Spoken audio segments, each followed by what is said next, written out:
stage, and all the men and women merely players. They have their exits and their entrances, and one man in his time plays many parts. What's that you're reading, Edward? Shakespeare. Shakespeare? Okay.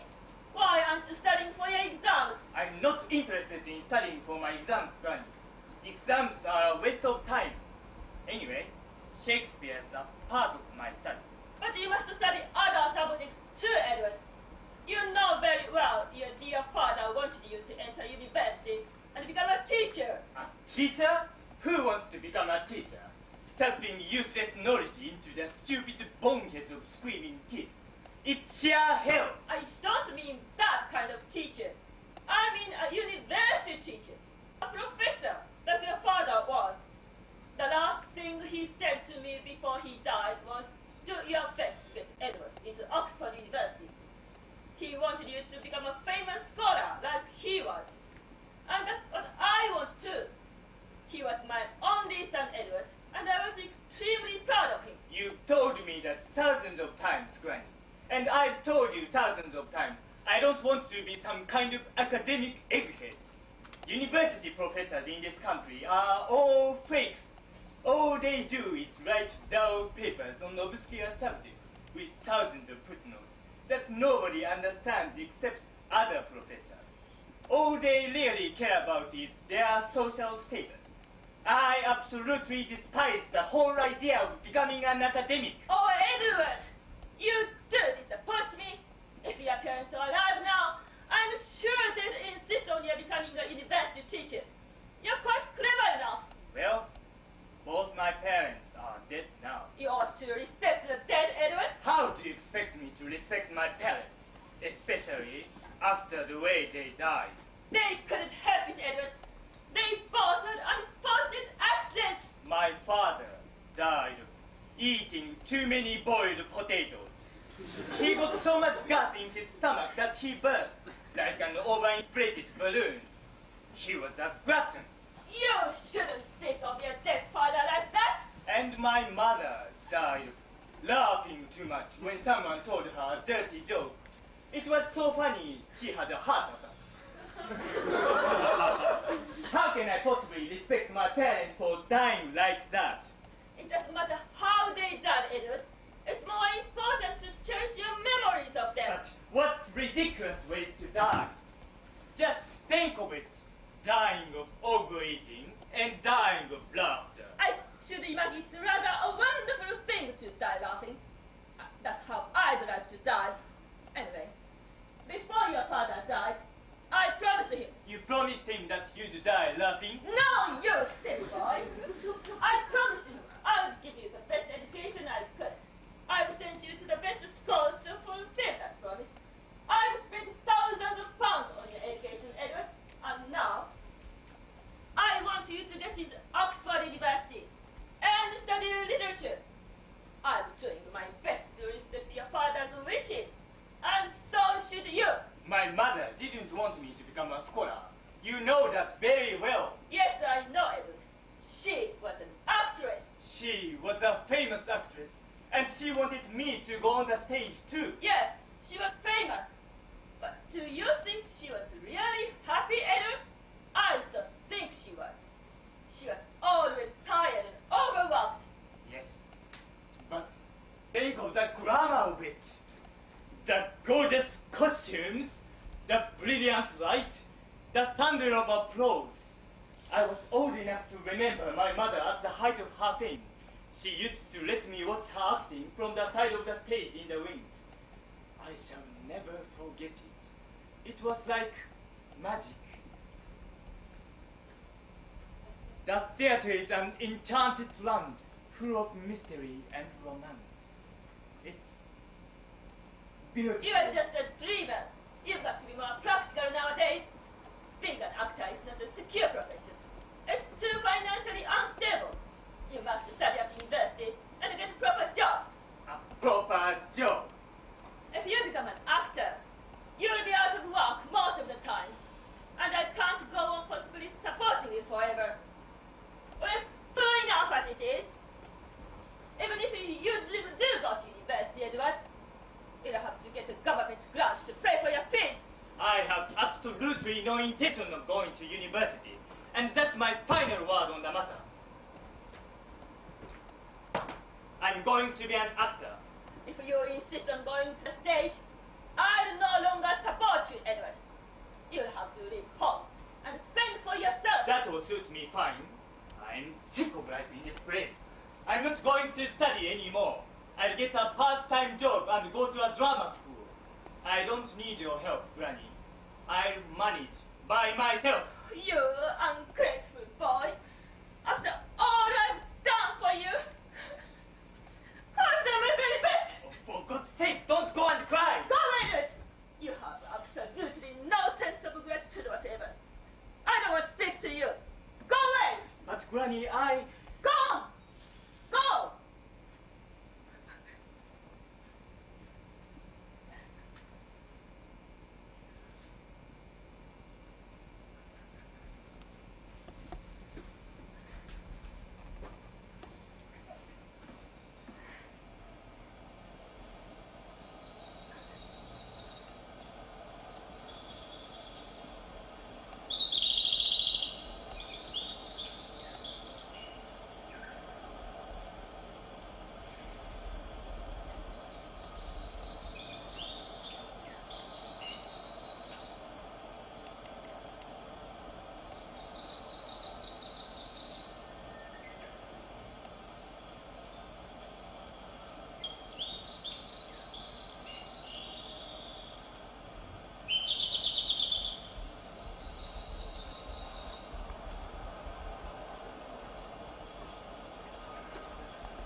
Hello.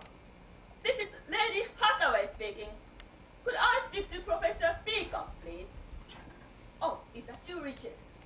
Oh, Richard, I'm so terribly worried. No, it's Edward.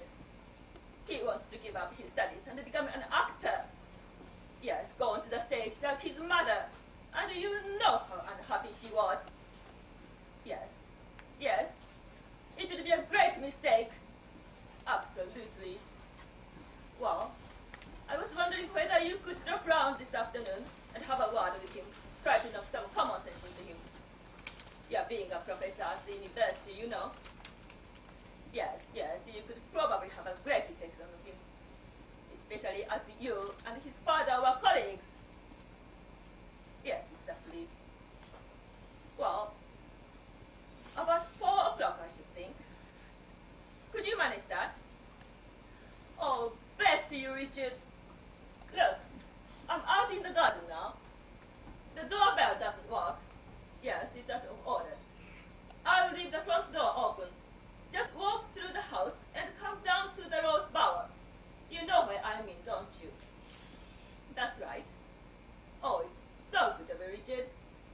Thank you so very much. Goodbye.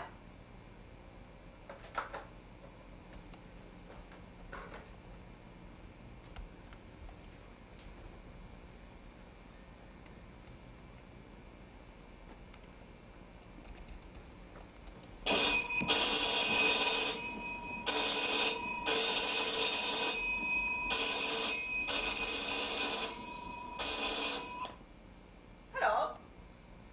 Yes, it's Lady Hathaway speaking.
do something to discourage anyone from becoming an actor.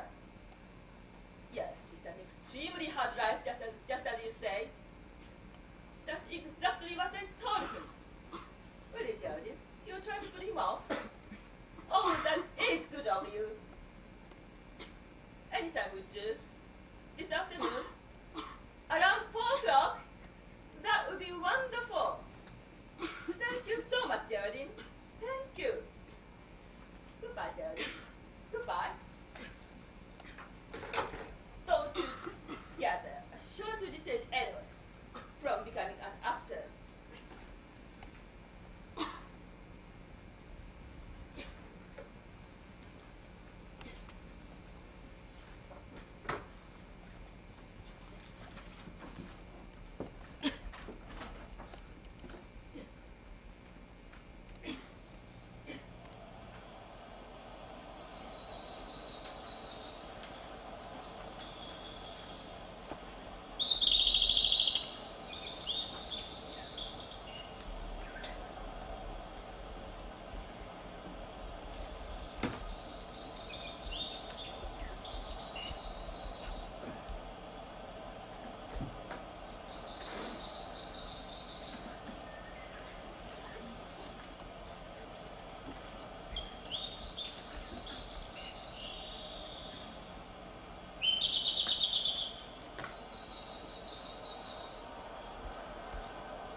Cardenio, a romantic tragedy in 5 acts.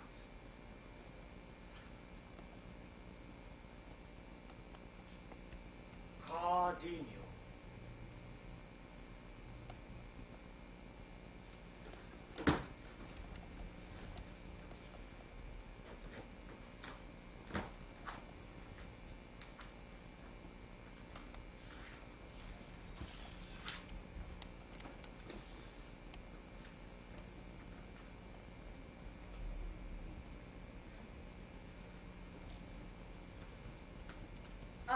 Good afternoon. I'm sorry to intrude. Good afternoon.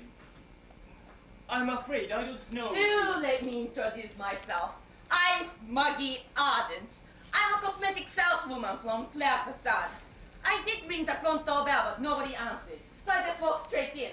I do hope you forgive me. I'm visiting every house along this road this afternoon. Is your mother in? I'd like to introduce her to my Claire Facade products. Cosmetics, you know? My mother's dead. Oh, I'm so sorry to hear that. Do you live around here then? Perhaps I could have word with your father. I have cosmetics for men too. Claire Facade aftershave lotion, or Claire Facade mellow hair fluid for men for dry hair. Is your hair dry? Do you have a lot of dandruff? Never. My hair is in my perfect condition. Then, I've never have done. then perhaps I could have word with your father. I'm sure he'd be interested in some of my exclusive products. My father's dead too. Oh, how very tragic. I'm so terribly sorry. But surely you don't household alone? I live with my grandmother, Lady Hathaway. Lady Hathaway, your grandmother? Then I'm absolutely sure she'd be interested in hearing all about my Claire Facade product. Look here. Claire Facade Cuticle Gloss for increasing smoothness of the skin. Or Claire Facade Fleece Vanisher for removing unwanted hair. Did you say Lady Hathaway? Yes, Hathaway. I'm Edward Hathaway. Hathaway? That's the same name as Shakespeare's wife, isn't it? Anne Hathaway, wasn't it? Are you descended from her? Is Shakespeare one of your ancestors? Not exactly, but my grandfather was descended from the Hathaway family, the same Hathaways that were related to Shakespeare. Really? How very interesting. And are you interested in Shakespeare? Very interested. I'm planning to become an actor. Are you? How fascinating. My husband is an actor. Is he? What play is he now? Is he acting at the Oxford Playhouse? No, not at the moment. You see, he's out of work. It's so difficult for him to find work. He's tried every theatre agent in London, but he can't find a single job anywhere. That's why I have to work selling those Claire Facade products. I try to support him as much as I can. He's a wonderful actor, but it's so difficult to find work in the theatre these days. You have to be lucky. Well, I'm determined to become an actor. Will it be very difficult, do you think? Not if you're lucky, but you have to know people, the right people. We don't know anybody in the theatre. Do you? We know some. My mother used to be an actress. Your mother? Yes, perhaps you've heard of her. She acted under the name of Glenda Hathaway. Glenda Hathaway! Was she your mother? How amazing! My husband and I often saw her on the stage. Oh, she was so beautiful. Her performances were always so moving. She often made me cry. It was so tragic when she died. A terribly sad loss. So, you're her son. Oh, I do wish if I could introduce my husband to you. You might be able to help him. His name is John Arden. That's a very good name for an actor. John Arden. Edward Hathaway's good name too.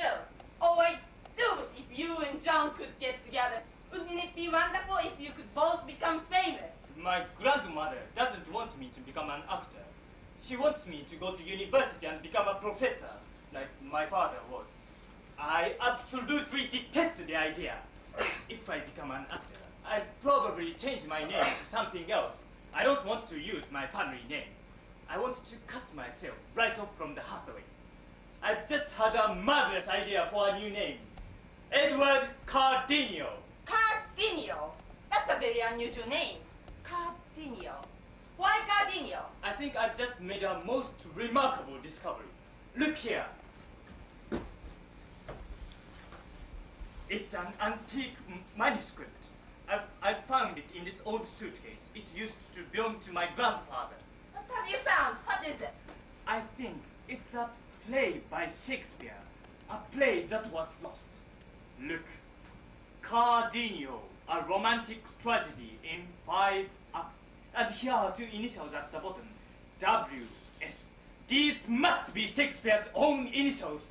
And this is his own handwriting, I'm sure of it. I know Shakespeare's play, but I've never heard of the one called Cardenio. No, most people haven't.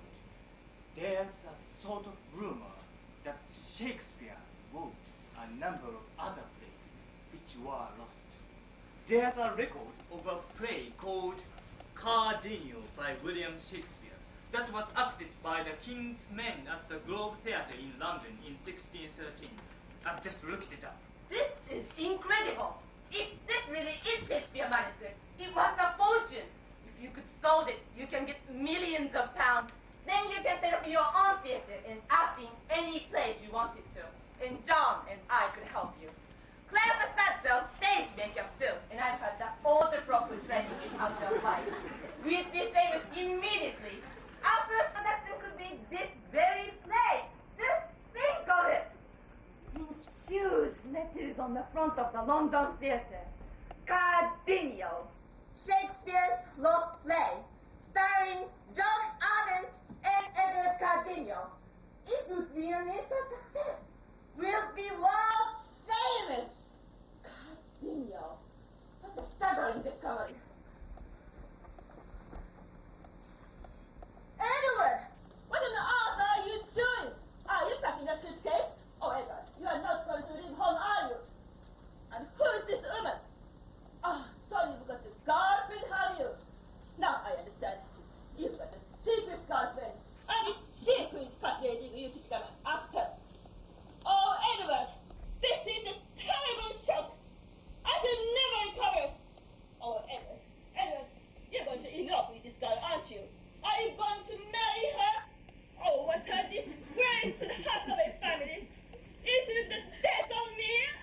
Calm down, Granny. You've got it all wrong. I'm not packing to leave, and I've never seen this lady before. I met her for the first time this afternoon. I don't believe you. You're lying. Oh, anyway! Listen, when you told me to go away just now, I went down to the bottom of the garden to think things over. I sat in the old summer house down there. You know, that half-ruined pagoda that Grandpa used as a sort of study room. Well, while I was sitting there, a pigeon suddenly flew out of the hole in the ceilings and started fluttering about. I tried to catch it and knocked over a cupboard leaning against the wall. Behind the cupboard, I found a big hole in the wall, a sort of cavity. And this suitcase was in there. It's one that belongs to Grandpa, isn't it? And look, it's full of all sorts of treasures. Oh, Daddy, look! The Hathaway candelabra! I've been looking for this for ages. It's a family heirloom, priceless antique, worth thousands of pounds. It's been the family for over 300 years. I thought it was lost. And now you found it. Oh, darling Edward, you're an absolute angel. Oh, here's his old writing case, his pewter diamond, his head of Alexander. Oh, there's his great-grandmother's opera clock.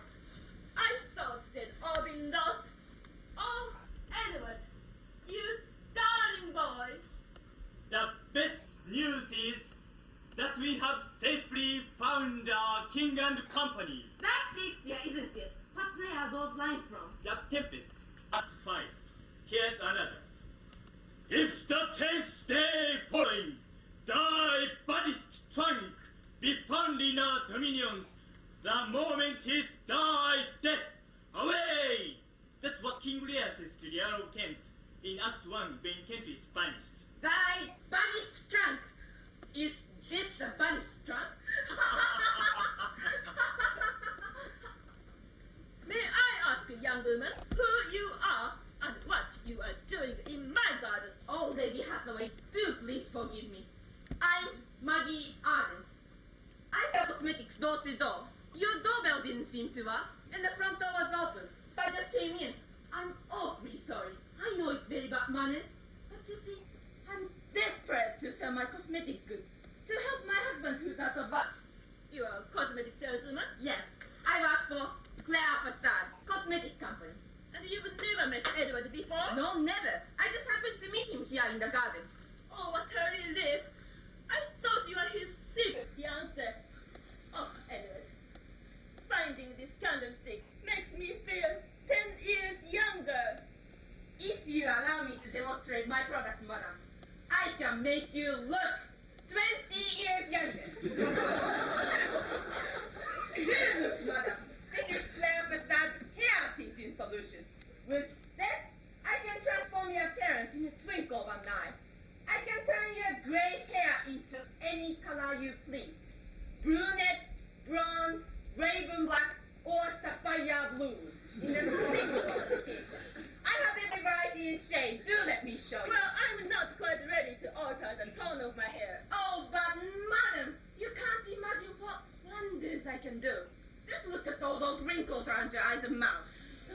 This is Claire Facade Wrinkle Eliminator. With this, I can turn your face as smooth as the pages of Glossy magazine. You must let demonstrate. It's pure magic. I don't have any wrinkles on my face, woman. Don't be so vain, Granny. You've got thousands of wrinkles. You look like one of the oldest witches in Macbeth, especially when you're angry. Edward, you're too insulting. I'm only telling the truth. Of course he is. And see, here I have a whole range of Claire Facade facial toners, graded from 1 to 12, each with a unique name, beginning with Lily Snow, right through to palm tree dust, with subtle shades in between, such as glowing peach or rose bloom pink. Dear Lady Hathaway, do please submit your trial application. It won't take more than a minute or two. No, thank you, Mrs. Ardent. Then, may I show you some of the effect on your grandson? Come here, Edward.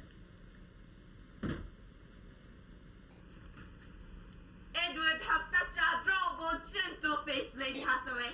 If only he were a girl, he'd be crazy about all my Claire Facade products. Wouldn't you, Edward? Do look, madam. This is the palest of the toner. Lily Snow. It gives the face an almost transparent delicacy.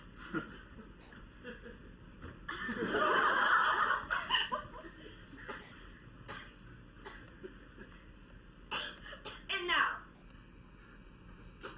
a little Claire Facade Ruby Gleam Rouge to give a little color to those pale, sensitive cheeks.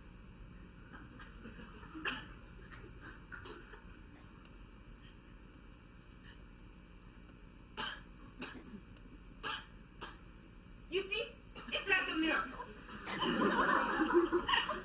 All we need now is a little Claire Facade Ebony Eyebrow Enhancer to bring out the full arching beauty of the eyebrows.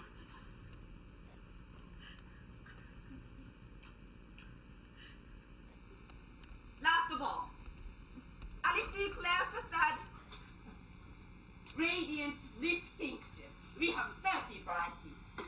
This one is Sanguine Vermily Armor.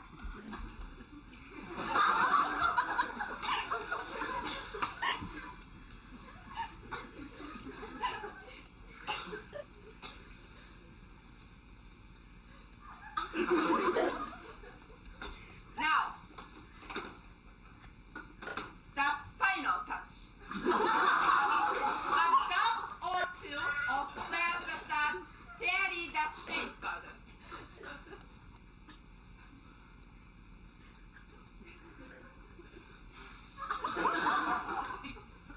There! Just see the miraculous transformation. Venus herself couldn't look more beautiful. What have you done to my face? Oh, but you must see for yourself. See? Really, Mrs. Ardent, this is too much. You've deeply embarrassed my grandson. No, she hasn't, Granny. I look like Titania, the queen of the fairies, in a Midsummer Night's Dream. What angel wakes me from my flowery bed? Perfect. You see, Lady Hathaway? A little expert application of Claire Facade product can do wonders. Well, I must admit, he does look rather pretty. But Edward, you mustn't allow this kind of thing to give you false impressions. Whatever would your poor father think if he saw you now? He'd be furious. You must be more manly, Edward.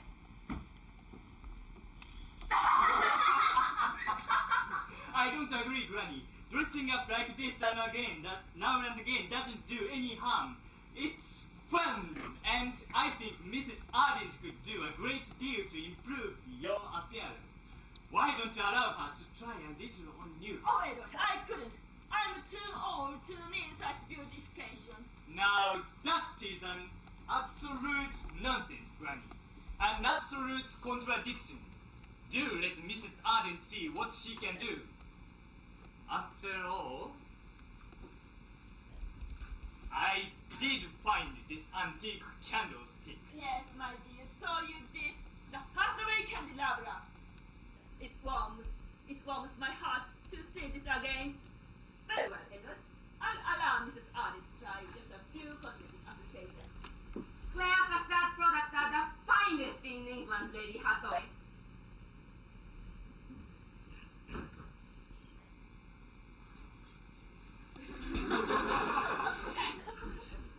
So, this is a budding actor, Edward Hathaway. Good afternoon, Lady Hathaway. But I thought you said your grandson wanted to be an actor, not an actress. Oh, Richard, my dear. Please don't be too surprised at Edward's appearance. You see this. I'm Maggie Ardent of Claire Facade Products, cosmetic company. I've just been conducting a demonstration. So, I see. Well, Well, this is Dr. Richard Peacock, a professor of English literature at New College, Oxford. He was a colleague of my late son Christopher. A very close friend of your father's, Edward. Good afternoon, sir. A very good afternoon to you, Dr. Peacock. good afternoon. Edward, my boy. We are looking forward to welcoming you as an undergraduate at New College this October. Are your studies going well?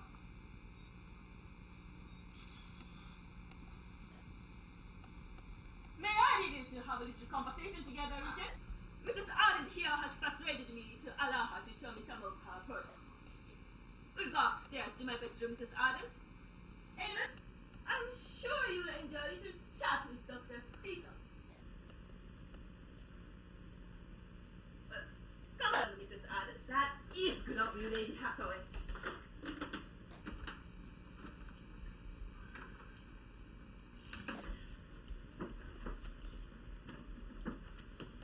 So, perhaps I should ask you why you happen to be draped in that flowing cloak. Are you about to present a dramatic performance? Not really. You see, this is... Oh, speak the speech, I pray you, as I pronounce it to you, tippingly on that tongue. No, do not sow the air too much with your hand. Thus! But use all gently, and beget the tempers that make it smoothness.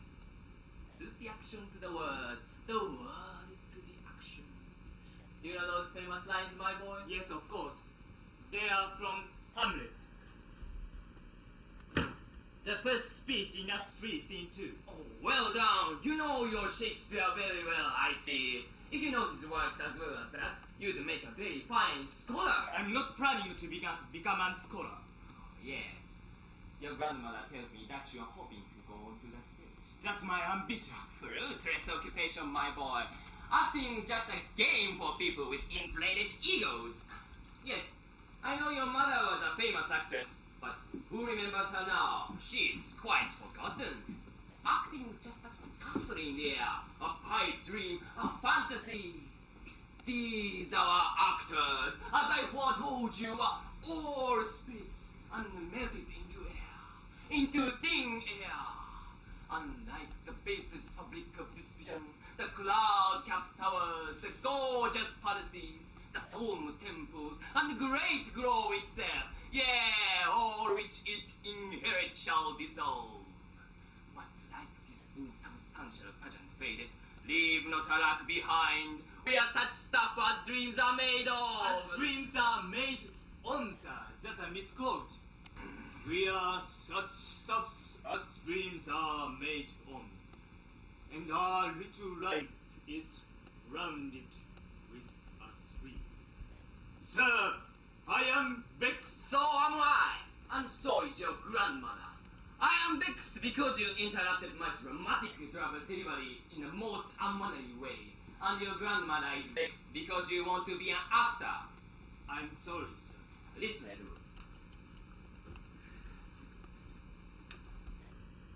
Being an actor is absolutely soul-destroying hard work. It exhausts your spirits and leaves you drained and worn out. You know how thoroughly fatigued and run down your mother used to be. She's lucky, of course. She became famous. But how many actors become really famous?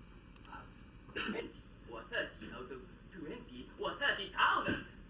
Most actors give up the profession after a few years. Depression, disappointment, miserable, poor, and wretched. I met quite a few of such people, and they fill me with pity. Surely you don't want to end up like that? If I become an actor, I'll be a successful one. It's easy to say like that. I'm going to be a famous actor. Foolish was my boy. The whole idea of acting is false. It's a form of telling lies, you know. You dress up in clothes which are not your own. You paint your face with a mask that is not your own face. And you speak lies which don't come from your heart, which were written by someone else. It's all fabrication, disguise, and lies. Acting is not an honest profession. But I enjoy it, sir. I enjoy it immensely at school. I've played lead roles on several occasions. School productions, just games, my boy, just games. Professional acting is quite a different thing altogether. Laurence Olivier, the most famous actor England's ever produced, started his acting career at school. He's a superb actor of Shakespeare. But how much better it is to study the beautiful beautiful words of great writers like Shakespeare, far more meaningful and satisfying than merely spouting them in public, draped in colorful costumes. How much greater it is to be a scholar who really understands the meaning and the beauty of all that magnificent poetry. Most actors are stupid people, not intelligent at all. Half the time they don't understand a word of what they're speaking, and a good many of them don't even know how to speak them properly. They are just like sheep, dumbly following upon the orders of the director. But being a scholar, an academic expert like myself, you're your own master. I spend my time teaching young people like you how to go in right behind the words of great writers. And I write books about them, and people remember scholars and books much longer than they remember actors. No one remembers my father's work as a professor. He's completely forgotten. I don't want to spend my life like that, writing academic papers and treatises and essays, which nobody wants to read. But you have to be realistic, Edward. You have to think of the security. Actors are unemployed most of the time, half-starved and always in a state of emotional turmoil. I'm going to be an intelligent actor, like Paul Scofield or Ralph Richardson. Everybody respects them for their intelligence. But what about your financial situation, Edward? Look at me. I'm wealthy enough to own a large house, to have a cottage by the sea, to run 2 cars, to travel abroad whenever I want to. I can go to the theater in the best seats and see all the best productions, all the operas, musicals, and great dramas whenever I want to. But if you become an actor, you'll be little more than a sniveling beggar. I'm sorry, sir, but materialistic things don't interest me very much. I'm more interested in exploring new interpretations of famous stage roles. I see it's going to be difficult to persuade you to see common sense.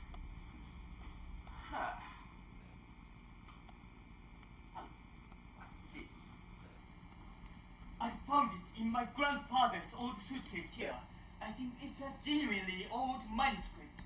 It's Cardenio, the play of Shakespeare's that was lost. Cardenio! Shakespeare's lost play! Good heavens, man! This is priceless. It's a gold mine. Does your grandmother know about it? No, sir. She was more interested in finding that antique candlestick. It's a Hathaway heirloom, she says. Fiddlesticks! This document is 1,000 times more valuable. If it's genuine, that is. Let me look at it properly. Go on, fetch your grandmother. Be quick about Edward. This is an astounding discovery. Go on, do as I tell you. Oh, this is astonishing. Damnation. I've left my glasses at home.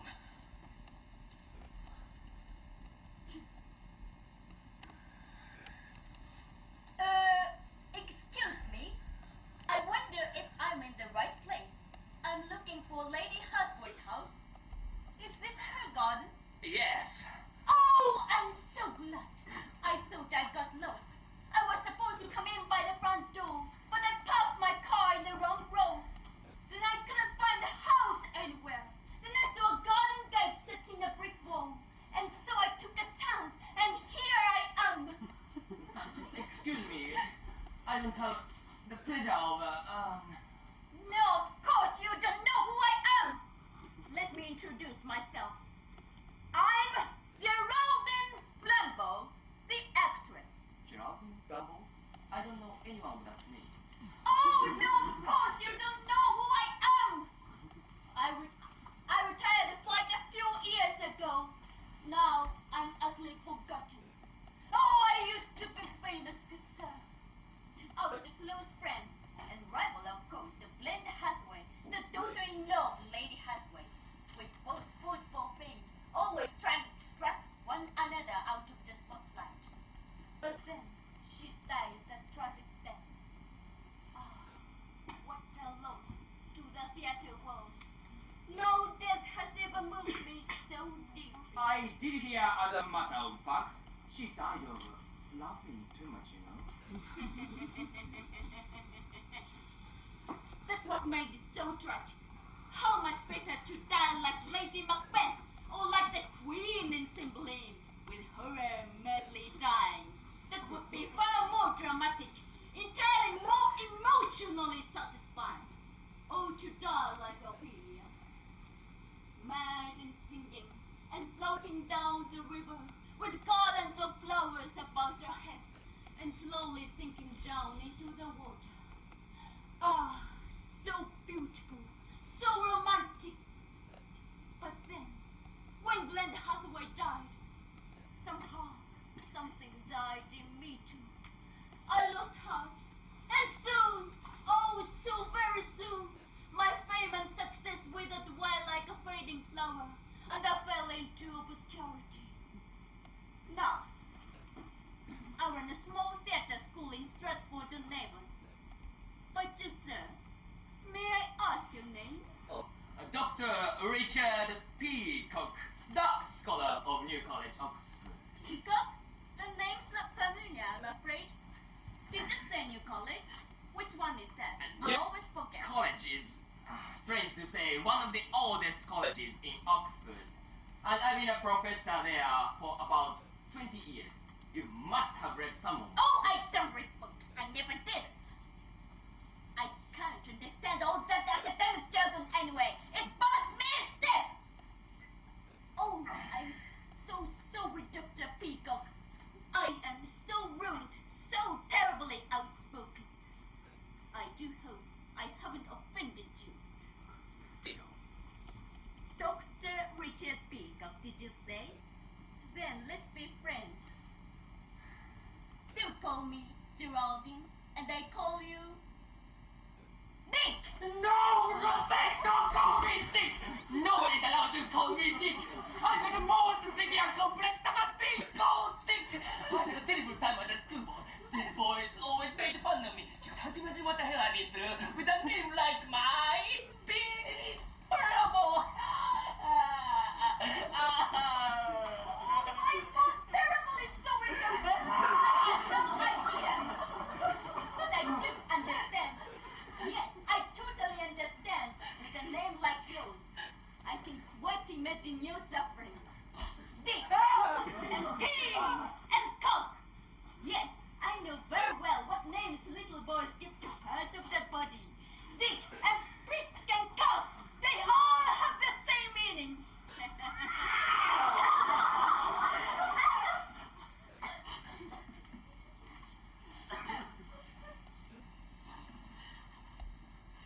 What a very unfortunate combination of names. May I call you Richard then? I have no objection.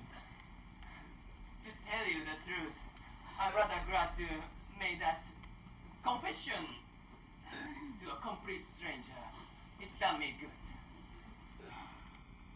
Call me Richard by all means, but please not. If you call me, if you want to use a nickname, please call me Doc, short for doctor. Okay, Dick. Oh, I mean, Doc. But might I perhaps call you Cocky? No, thank you. I prefer Doc. Okay, Dick. Oh, good gracious, how absent-minded I am. Doc. Doc. Doc. Doc. Doc. Doc. Doc. Now I got it. Thank you. Now look here, Miss Flambeau. Geraldine, if you please. Very well, Geraldine. Now, can you help me? What kind of assistance would you like me to offer? Lady Hathaway's grandson, Edward. Oh, the dear boy who wants to become an actor. Lady Hathaway did ask me to. No, it's not about that. This boy, Edward, has just discovered an amazing document. But I've left my glasses at home, and I can't read it. Here. Listen, it's an old manuscript of Cardenio. Cardenio? What's that? The name of an Italian restaurant? No, it's a name of a play written by Shakespeare. But the play was lost long ago. But it was known to have been performed in London under Shakespeare's name. But the original story of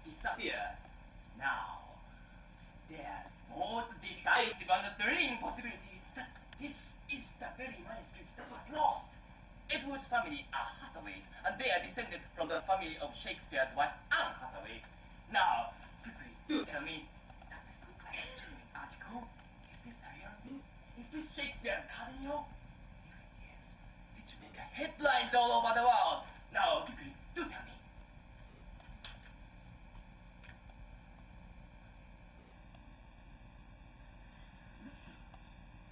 It smells old.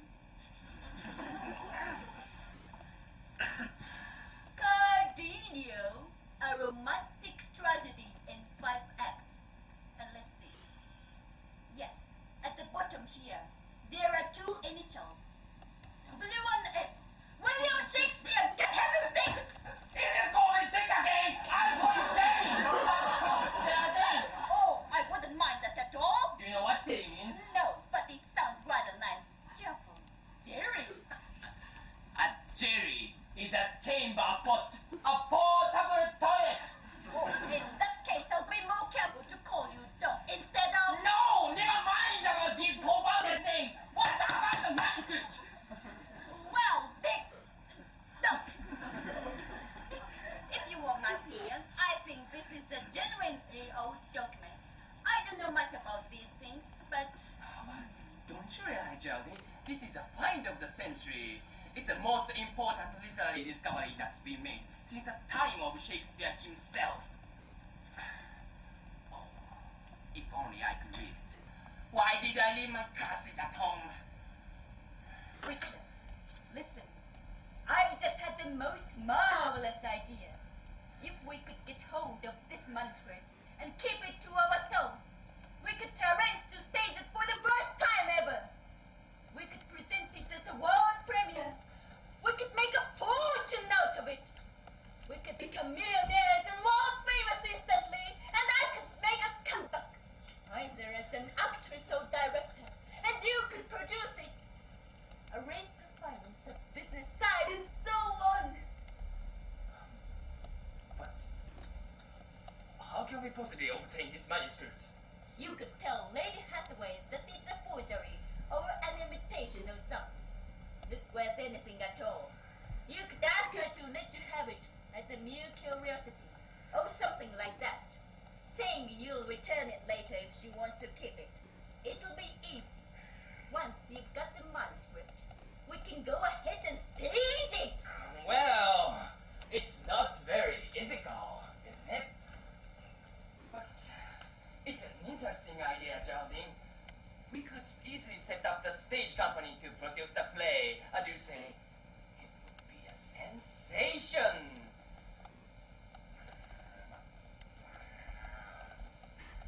Yes, I think it's worth a try.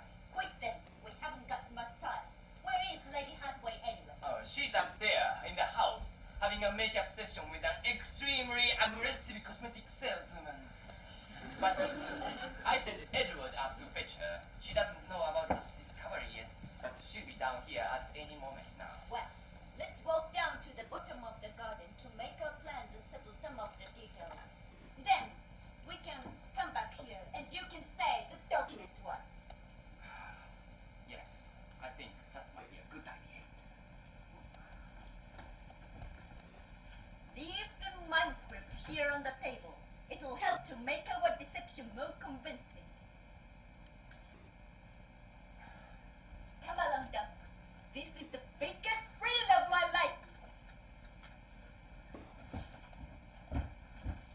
Did you hear all that, Edward? They're going to try to swindle you and your grandmother. This is absolutely criminal. We must stop them. How? Well, here's manuscript on the table. Let's take this away and hide it. But they ask where it is. They are sure to guess that I'm taking it and hiding it somewhere. Well, how about this idea? Give me some of those old papers by the trunk there. I'll make a copy. I'm pretty good at copying handwriting. Let's make another manuscript and leave it here instead of the real one.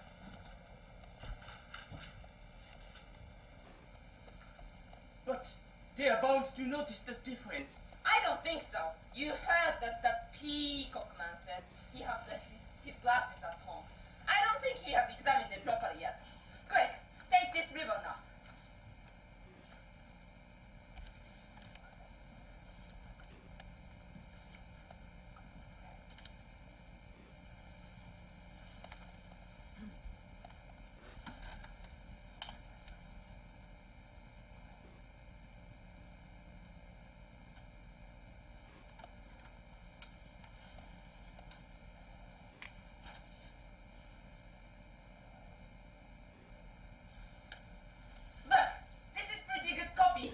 They are remarkably alike, almost identical. You are very skillful, Mrs. Ardent. You've made my grandmother look like a girl of 20. She's still upstairs admiring her beautiful new face in her bedroom mirror. Quick, she'll be down in a moment. Where shall we hide this original? Give it to me. I know a good place. I'll be back in a minute.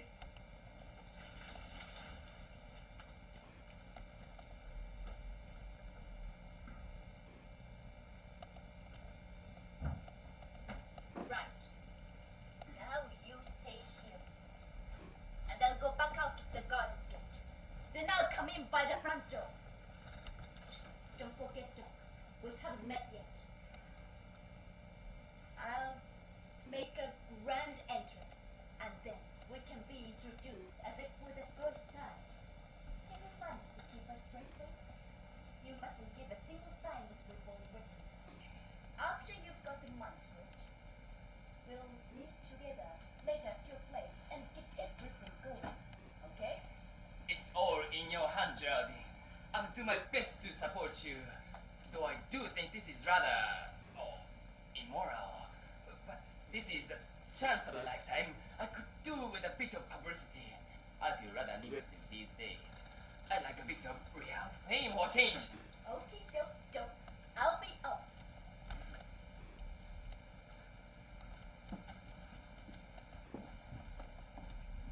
See you in a few minutes.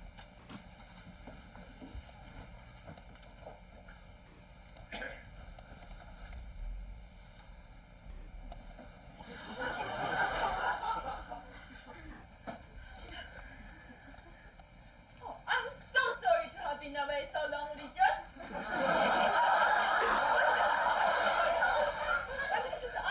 unbelievable. It's an absolute miracle, isn't it? I can't believe it. She's completely won me over, and I've ordered a complete set of her Clear Facade products. Oh, and how did you get on with Edward? Could you persuade him to give up acting? He came up to my room just now and said something about an amazing discovery. Do tell me, what is it all about? Where is Edward? Here he is. Oh, there you are, Granny. Aren't you really pleased with Mrs. Ardent's brilliant work? You look young enough to be my sister. I'm delighted. Now, do tell me, what's this wonderful discovery you've made? Your grandson said he found in this old suitcase a priceless document, a play of Shakespeare in Shakespeare's own hand. The long-lost romantic tragedy Cardenio. If it is genuine, Lady Hathaway, it's worth over millions of pounds. Oh, Edward, darling! First you found the Hathaway candelabra, and now this. All our financial problems are solved forever. But I regret to inform you, but this is... Oh, darling Lady Hathaway! How absolutely marvelous to see you get enough to own these ears. And how amazingly beautiful you look. You look like a teenage princess. I actually feel like a teenage princess, thanks to Maggie Arnold here and her remarkable products, Clear Facade. Thank you, Lady Hathaway. My husband will be extremely pleased that you have made so many generous purchases. And is this your granddaughter, Lady Hathaway? What a simply charming little girl. Oh, Geraldine, this is my grandson Edward. I've just been giving Lady Hathaway a sampling of my Clear Facade products, and Edward was a willing subject. Weren't you, Edward? Not exactly. And this cloak once belonged to my great-great-great-grandmother. You look charming. But surely you're not planning to become an actor, are you, Edward? It's a ghastly life, totally nerve-wracking. It almost destroyed me. I gave up acting soon after your mother died. I very strongly advise you not to go on the stage. It'll murder you. I've been trying to tell him the very same thing, Geraldine. And so have I. But look here, there's far more important matter to discuss. About this Cardenio manuscript. Cardenio manuscript? Whatever are you talking my asking. But who are you, sir? Oh, I'm so sorry I haven't introduced you. This is Dr. Richard Peacock of New College, a colleague of my late son Christopher. This is Geraldine Flambeau, an actress friend of my late daughter-in-law Glenda. She directs a theatre school in Stratford-on-Avon. How do you do? Delighted to meet you, Dick. Dr. Peacock. And now, do tell us about this Cardenio thing. What is it? The confessions of a Spanish monk? No. We thought it was a lost Shakespeare play, but I've examined it and I very much regret to inform you all, but it is nothing of the sort.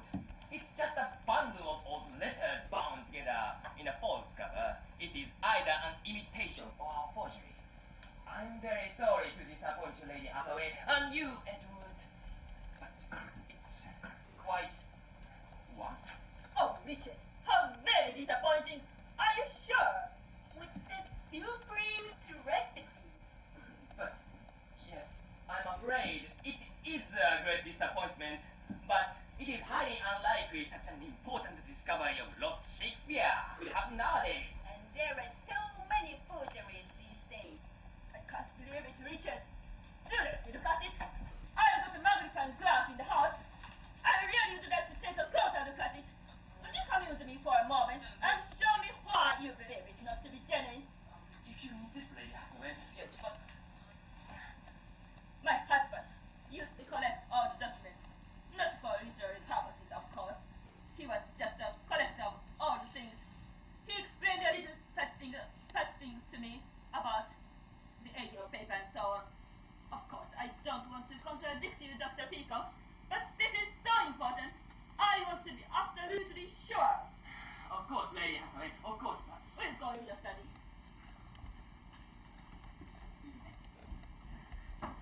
I'll just go and see what happens. Okay, they'll soon discover it's a forgery.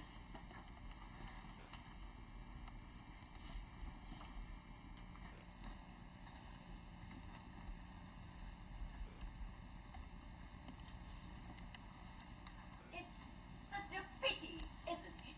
A pity for you and Dr. Peacock, Miss Flambeau. What on earth do you mean by that? Just a short while ago, Edward and I happened to overhear a private little conversation you had here in the garden. We heard everything you said about your plan to swindle Lady Hathaway out of her valuable property. That would be a criminal offense, you know, Miss Flambeau. That was just a little joke of ours. It wasn't a joke at all. It was a very serious matter indeed. A wicked, immoral plot. I'm going to tell Lady Hathaway everything about it as soon as she comes out of the house. Oh no, please don't do that. I beg you to keep it a secret. Why should I keep it a secret? It was my idea, Mrs. Arden. If you expose Richard, you'll ruin his reputation.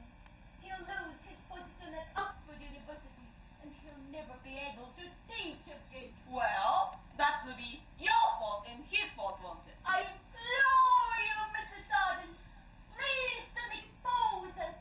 I'll do anything you ask if you keep silent. All right, Mr. Flambeau. But I'll make 4 conditions. 4 conditions? What are they? First, you make no attempt to ask Lady Hathaway to give you or Richard the manuscript.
you do if I refuse those 4 conditions? Well, I shall expose you and Dr. Peacock as a criminal swindler.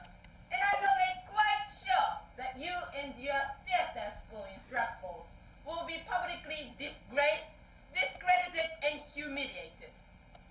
I think you have no choice, Miss Flapo. You'd better agree to my conditions. I shall leave you now to think it over. I shall expect your answer within 5 minutes.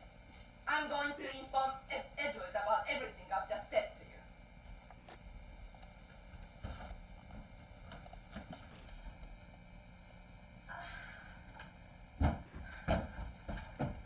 Oh, Geraldine, the whole thing's a complete fiasco! Complete failure!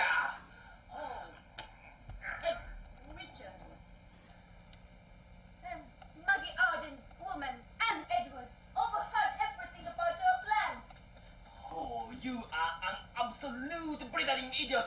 Why didn't you look at that manuscript properly when I asked you? We were going to pretend it was a forgery of no value at all. Well, I've examined it with a magnifying glass, and it is a forgery! It's nothing but a bunch of old letters bound together in a false cover. You are as blind as a bat and stupid as shit! It's not my fault, Dick. I don't know anything about this thing. I thought it was genuine. It's your fault, Dick.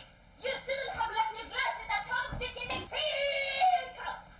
And because of all this, I got to promise Mrs. Arden to keep a whole lot of conditions.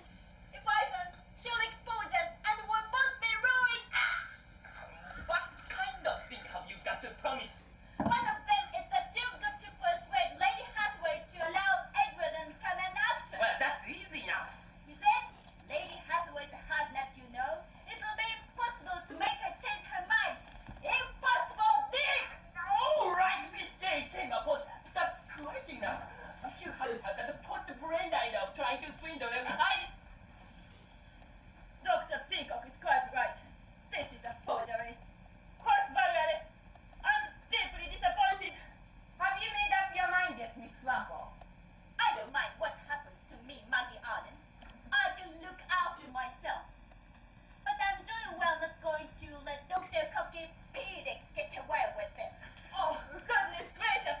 What on earth is all this about? I'm going to make a confession, Lady Hathaway.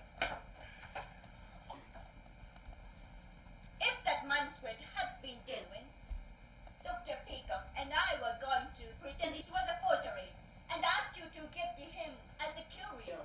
Then we were going to pray that lost play of Shakespeare's ourselves. There! Now I've said it.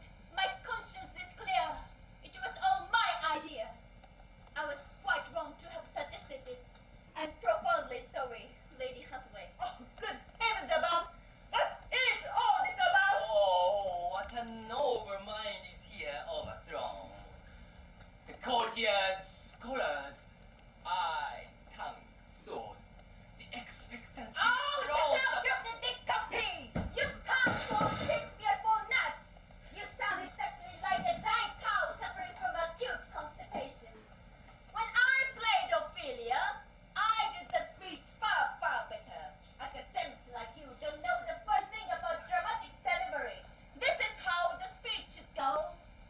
Oh, what a noble mind is here overthrown! The courtiers, soldiers, the scholars, eye, tongue, sword, the expectancy and rules of the fair state, and the gloss of fashion, and the modes of war. The observed of all observers quite dumb. And I of ladies most dejected and wretched, that sucked the honey of his music vows. Now see that noble and most sovereign reason, like sweet bells jangled, out of tune and harsh, their much form and feature of brown youth,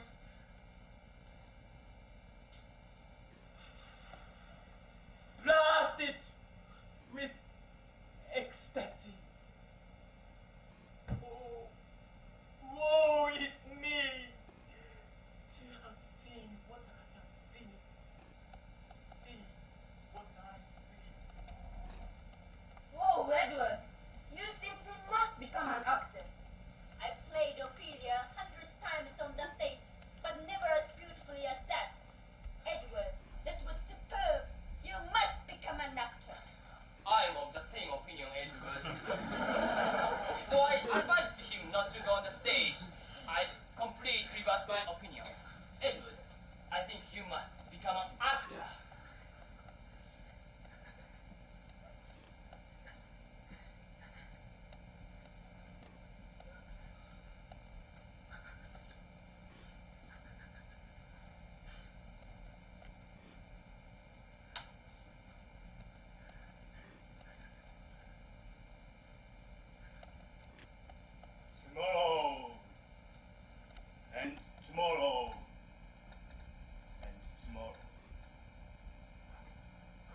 in shadow, a poor player that struts and frets his hour upon the stage, and then is heard no more. It is a tale told by an idiot, full of sound and fury, signifying nothing.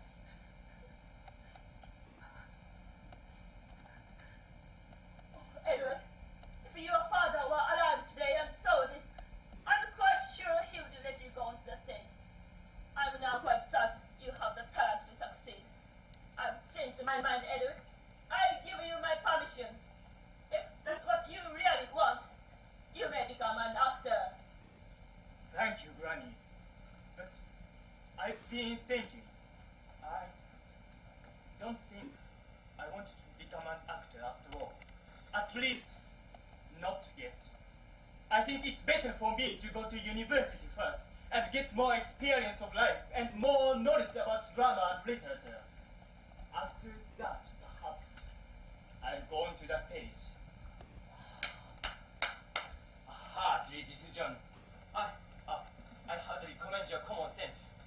Dr. Peacock, earlier this afternoon you mentioned you are looking forward to my coming to New College this October. I'd like to accept your offer. I'd be most grateful if you would offer me a place on the English literature course. Oh, certainly, my boy, certainly. After witnessing your splendid performance and excellent memory, I'll arrange for you to receive a special scholarship to pay for your fees. Thank you, sir. Oh, that's very good of you, Dr. Peacock. And after you graduate, Edward, you could study drama at my theater school in Stratford. Free of charge. You shall be an honorary student. I know many people in the theater world, and I'll do everything I can to introduce you to many of them as possible. And you too, Mrs. Arden. I'll do what I can to help your husband make his name in the theater. Thank you, Miss Lambo. He'll be absolutely delighted. And then, perhaps, you also did a little to enhance my Claire Facade sale. Most certainly. I'm deeply impressed by your skill and the remarkable effects you produced on Edward and Lady Hathaway. I'll certainly invest in your products. Furthermore, I'll order all the stage makeup for my theater school from Claire Facade and recommend it as to many theater professionals that I know. That is good of you, Lady Miss Hassel, Miss Lambo. And I also like to invite you to come and teach makeup classes at my school. Would you like that? Indeed I would. And as for this Cardenio forgery business, I think the less said about it, the better. I quite agree. That's very generous of you, Mrs. Ardent. We were wrong to have thought of making a most unethical attempt. But since the manuscript was worthless, we couldn't have succeeded anyway. Lady Hathaway, please accept my sincere apologies for my most disgraceful involvement in this affair. I do hope everything will be forgiven and forgotten. I really don't quite understand it all, but I think it's extremely amusing. I think we should regard the entire matter as a complete joke. Oh, Richard, when I saw your face in there, when you looked at the manuscript through magnifying glass, it was too funny for words. You looked so surprised and disappointed. Did I?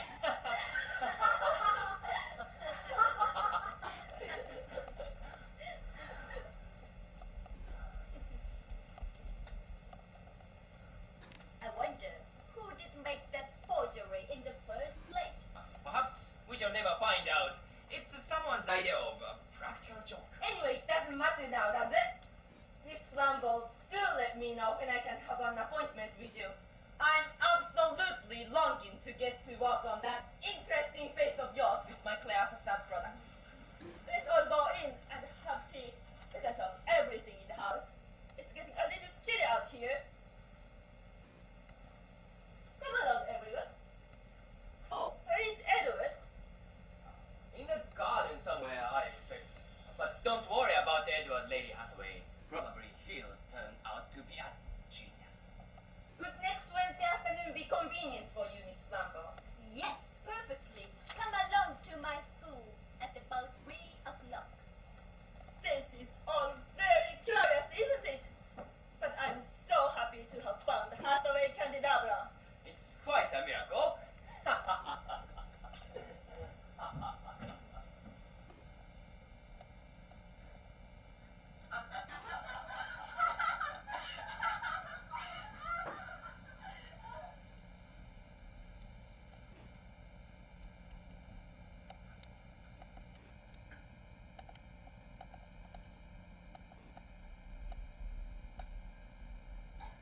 Cardenio, a romantic tragedy in 5 acts. W. S. I wonder if this really is Shakespeare's lost play.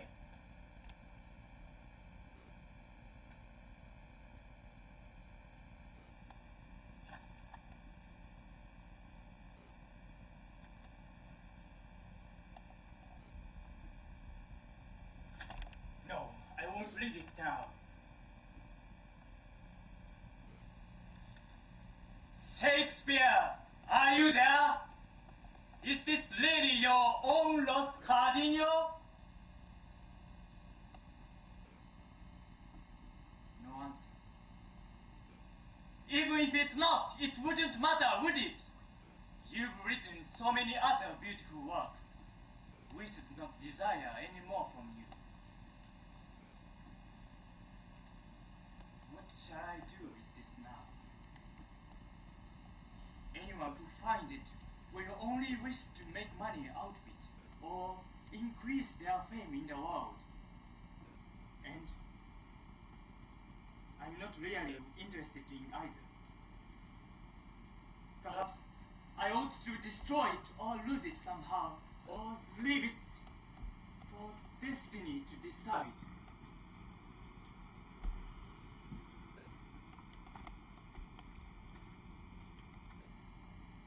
I think I'll leave it here on the table.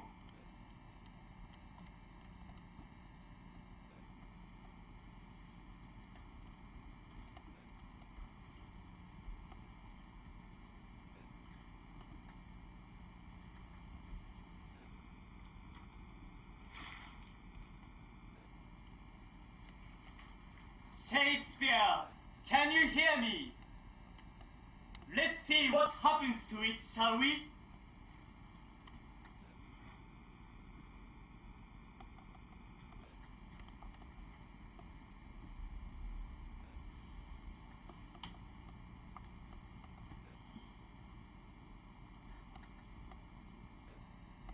Let's just wait and see what happens.